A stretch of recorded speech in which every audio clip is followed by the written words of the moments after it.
Ahora parece que ha vuelto la moda de hablar sobre un inminente contacto de la humanidad con una civilización extraterrestre. Y en el discurso público se ha metido el Congreso de los Estados Unidos. Incluso el año que viene regresa el tema al cine de la mano de Steven Spielberg, reaparición casi obsesiva del discurso sobre un contacto inminente con una civilización extraterrestre. No es un simple capricho cultural ni una moda pasajera.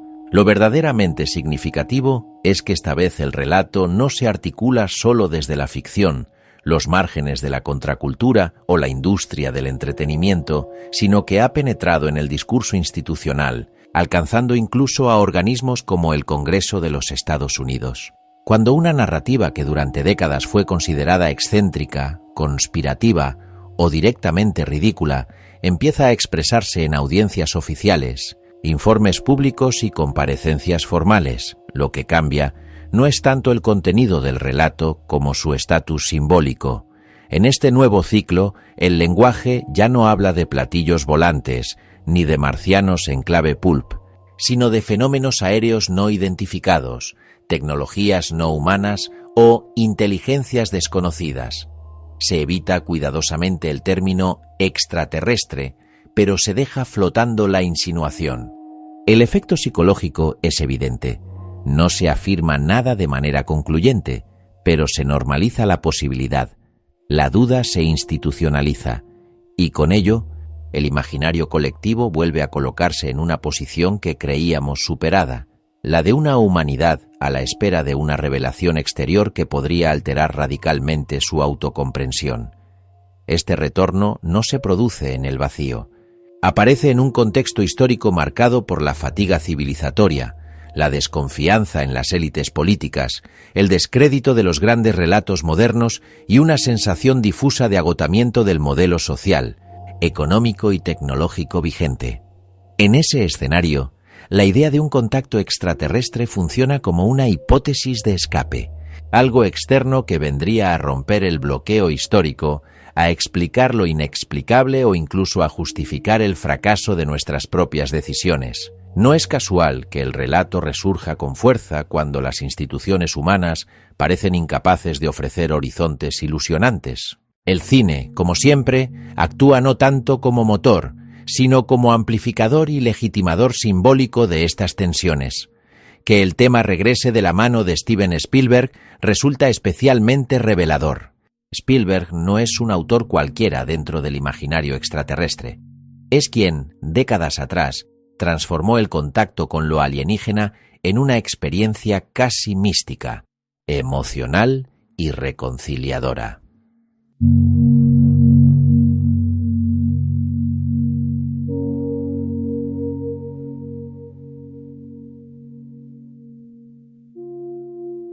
Su retorno al asunto no se percibe como una simple repetición nostálgica, sino como una reactualización del mito adaptada a una humanidad mucho más cansada, fragmentada y escéptica que la de finales del siglo XX.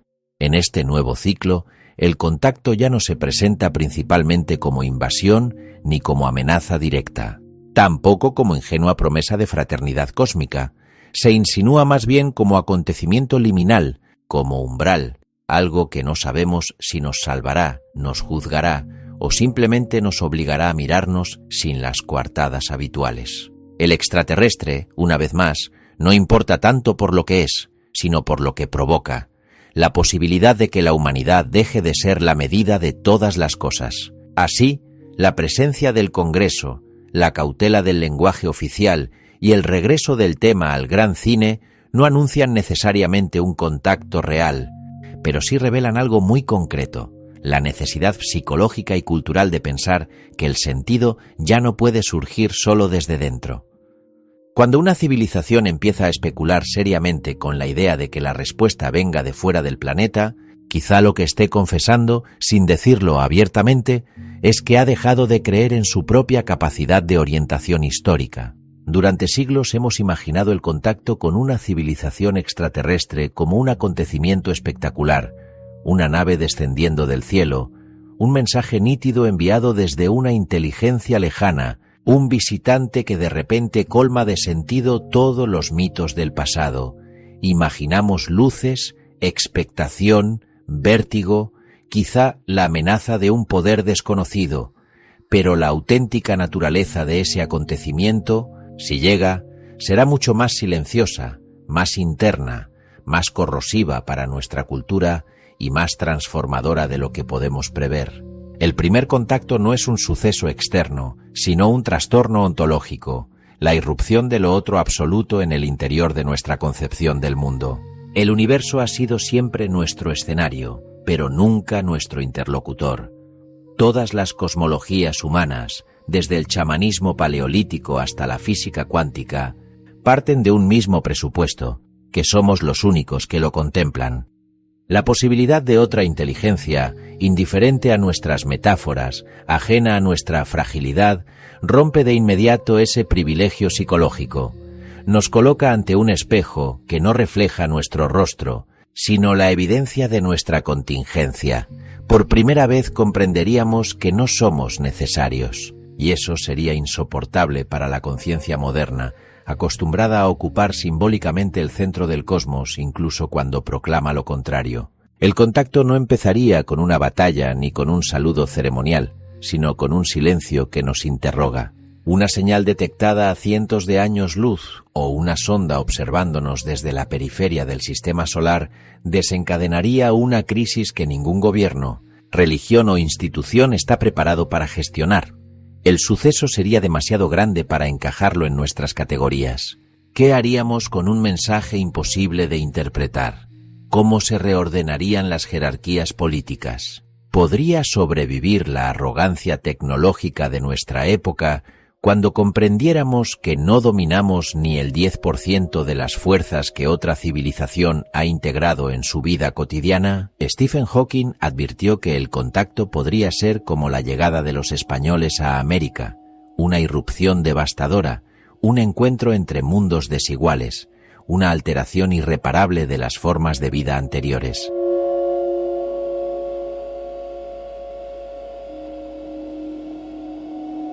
Pero la metáfora es insuficiente. Españoles e indígenas compartían biología, mundo material y sensibilidad humana. Eran ramas divergentes de un mismo árbol. Un extraterrestre, en cambio, no sería una rama distinta, sino un bosque de otra naturaleza. No habría posibilidad de traducción inmediata ni de negociación simétrica. Su modo de existir, mental, material, energético, podría situarse en regiones de la realidad que apenas podemos intuir. Y sin embargo, el verdadero peligro no sería la violencia, sino la indiferencia. Una civilización capaz de viajar entre estrellas no necesita nuestras tierras, ni nuestros metales, ni nuestras manos. Lo que perturbaría sería la distancia abismal entre su madurez cósmica y nuestra adolescencia histórica. El acontecimiento más temido por los filósofos no es el choque, sino la revelación de jerarquía. El día que comprendamos que no estamos solos, comprenderemos también que no estamos arriba. La humanidad ha construido su identidad sobre una contradicción íntima. Por un lado, se considera accidental, fruto ciego de la evolución. Por otro, se comporta como si su llegada al mundo fuese el desenlace de una narrativa universal. El primer contacto destruiría esa ilusión simultáneamente en sus dos frentes. Nos mostraría que no somos accidentes únicos, sino repeticiones, y que tampoco somos culminación alguna, sino un estadio intermedio de algo mayor y más antiguo. Sin embargo, la cuestión fundamental no es cómo son ellos, sino cómo somos nosotros. ¿Qué imagen ofrecería la humanidad a una inteligencia que nos observe desde lejos? Una especie capaz de destruir su propio ecosistema, fascinada con pantallas luminosas, atrapada en ciclos de ansiedad colectiva y convertida en espectadora de sí misma. Una especie que maneja tecnología del siglo XXI con psicología del Paleolítico, llena de miedos tribales y orgullos infantiles. Quizá nos verían como nosotros vemos a los delfines. Criaturas interesantes, complejas, emotivas, pero incapaces de entrar en una conversación seria sobre el destino del cosmos. y quizás por ello mismo elegirían no intervenir, del mismo modo que un naturalista evita alterar un ecosistema frágil. Imaginemos por un instante que enviamos una respuesta a una señal extraterrestre. Ese acto, aparentemente técnico, sería un gesto metafísico. Implicaría admitir que hemos sido escuchados, que existe un otro fuera de la historia humana, que ya no somos una especie sola en el escenario. Ese mensaje, aunque nadie lo respondiera jamás, transformaría la autopercepción de la humanidad.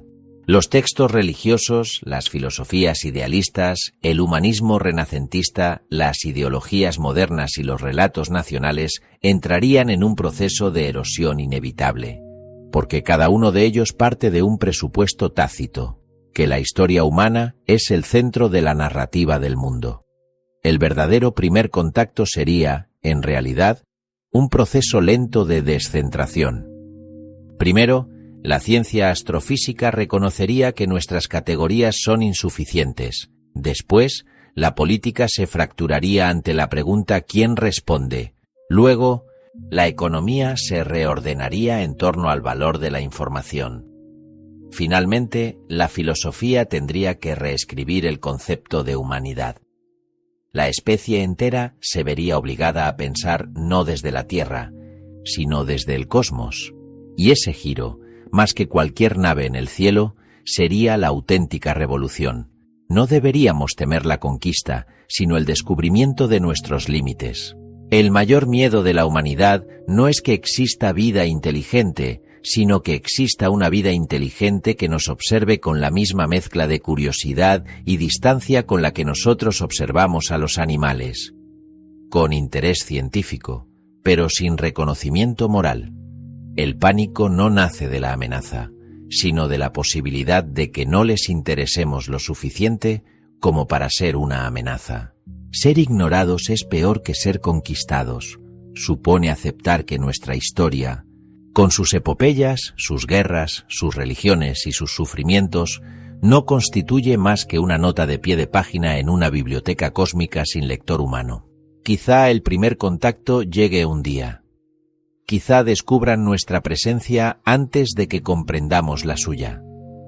Quizá incluso ya esté sucediendo sin que lo sepamos, bajo formas demasiado sutiles para nuestra percepción. Lo decisivo es entender que no será una visita, sino una prueba.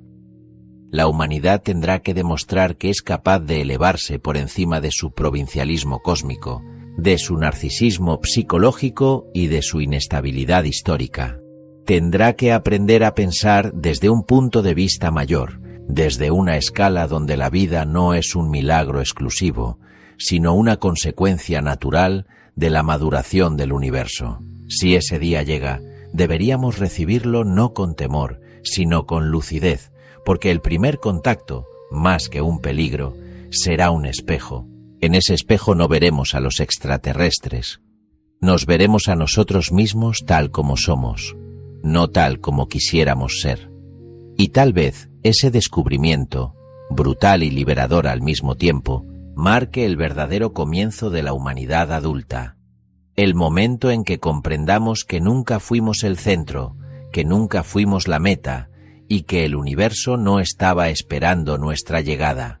Solo entonces podremos empezar a participar, al fin, en la historia más grande de todas, la historia del cosmos, pensándose a sí mismo a través de múltiples inteligencias, múltiples mundos y múltiples futuros.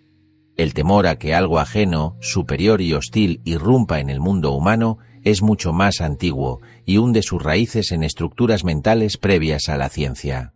Durante milenios, las culturas imaginaron amenazas procedentes del cielo, dioses que descendían para castigar, anunciar el fin de los tiempos o imponer su dominio, cometas y eclipses interpretados como presagios de destrucción, demonios y entidades no humanas que invadían el mundo desde otros planos de realidad. No eran extraterrestres en sentido estricto, pero la lógica simbólica era idéntica. La humanidad podía ser visitada, juzgada o aniquilada por fuerzas que no comprendía ni controlaba. El verdadero giro se produce en el siglo XIX, cuando ese miedo ancestral se traduce al lenguaje de la ciencia. La modernidad introduce una serie de transformaciones decisivas. La revolución industrial, el impacto del darwinismo, el desarrollo de la astronomía moderna y la creciente convicción de que otros planetas podían albergar vida. De pronto, la pregunta deja de ser teológica y se vuelve inquietantemente empírica. ¿Y si no estamos solos? ¿Y si existen otras inteligencias más antiguas, más desarrolladas, más eficientes? Autores y divulgadores como Camille Flammarion especulan abiertamente sobre la pluralidad de mundos habitados. La prensa popular difunde teorías sobre los supuestos canales de Marte. La imaginación colectiva empieza a familiarizarse con la idea de observadores externos. El miedo ya está ahí, pero todavía no ha adoptado una forma traumática ni claramente hostil. Es entonces cuando H. G. Wells da el paso decisivo.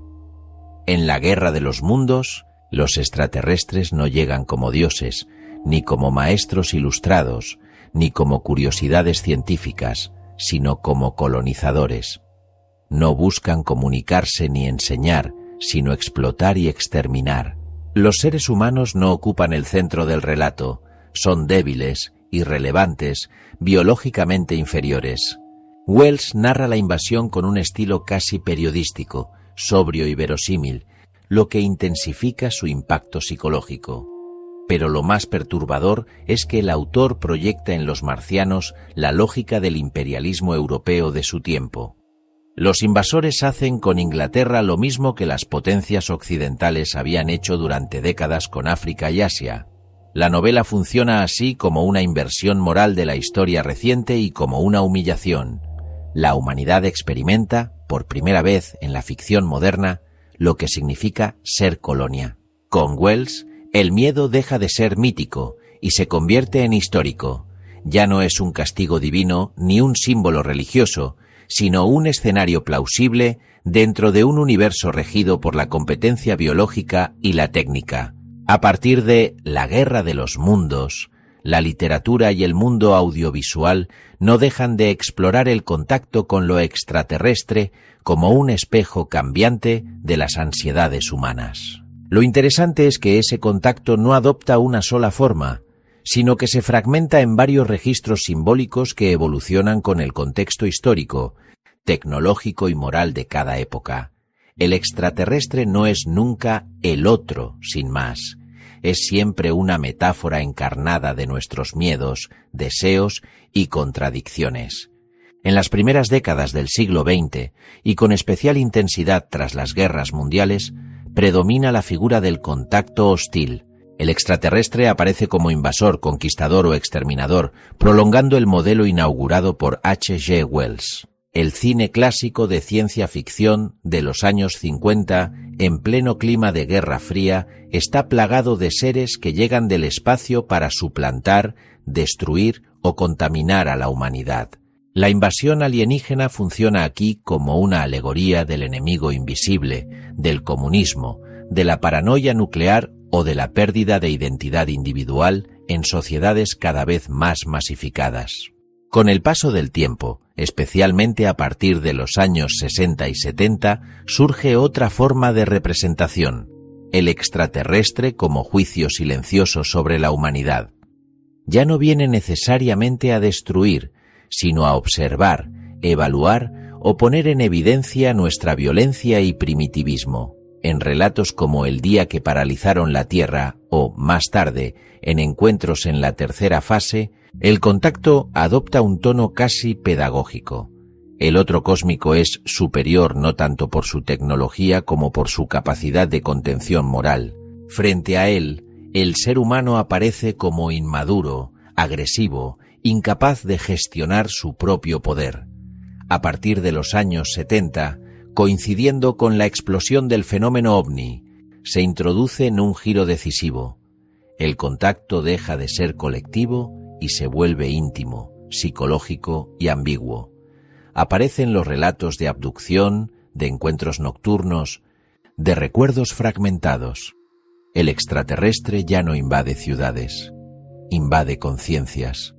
Este modelo conecta con una cultura marcada por el psicoanálisis, la desconfianza en el Estado y la sospecha de que la verdad se oculta sistemáticamente. El contacto es aquí una experiencia liminal, a medio camino entre lo real y lo alucinatorio, que desestabiliza la identidad del testigo.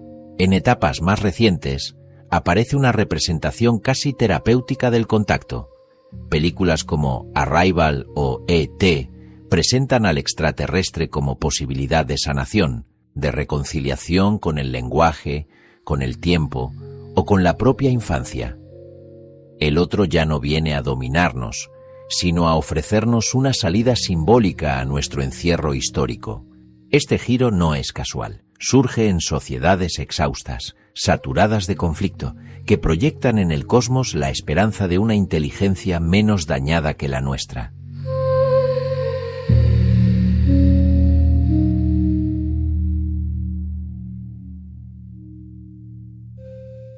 En resumen, desde finales del siglo XIX hasta hoy, el contacto con extraterrestres ha funcionado como un laboratorio simbólico donde la cultura occidental ensaya sus miedos más profundos. La pérdida de centralidad, la inferioridad biológica, la culpa histórica, la fragilidad psicológica y, finalmente, el anhelo de redención.